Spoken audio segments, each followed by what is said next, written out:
Tu jemi tek shtëpia e cila është ndërtuar nga shoqatat jetimat e Ballkanit. Shumë e kena vështirë, 4 anëtor jëm, për blempe kena shumë, për na pik nalë notën, si një shima i vëgli me ro këtë botë këtuj. Për blem djallin e kom pas tash smut, me punu s'puna i kom privat që të kërtu më thire nga njëherë, për një shpijena mas në zurtin, një strehem ja both mive. Pra do kohë ishim këtu për të treguar një histori e dhimbjeje të një familje e cila jetonte në fshatin Hamidi, komuna e Obiliqit. Një familje e cila jetonte me një dhomë të vetme dhe kishte 2 fëmijë shumë të vegjël dhe një nanë të sëmurë e cila thuajse nuk mundte të dilte ballë. Dhe një baba që mante gjithmonë shpresën për një shtëpi edhe për një punë dikon që të ketë nevojë, që t'ja sjell nevojat familjarëve të vet. Dhe sot po kthehemi prapë në njëjtin vend, pas një kohe, pas një muaji e gjys, thuajse ashtu, te kjo familje e cila nuk jemi ardhur më për dhimbje, po jemi ardhur për një lajm më të mirë.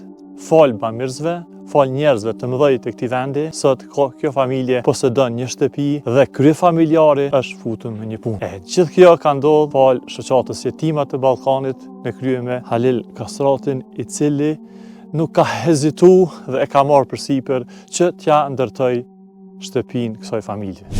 Një shtëpi shumë e bukur, Zoti shpërbleft dhe i nderoft gjithë ata bamirës të cilët kanë kontribuar që përmes shoqatës jetimat e Ballkanit që kjo familje ta ketë një shtëpi dhe ta ketë një vend ku të ketë strehim mbi kokën e tyre.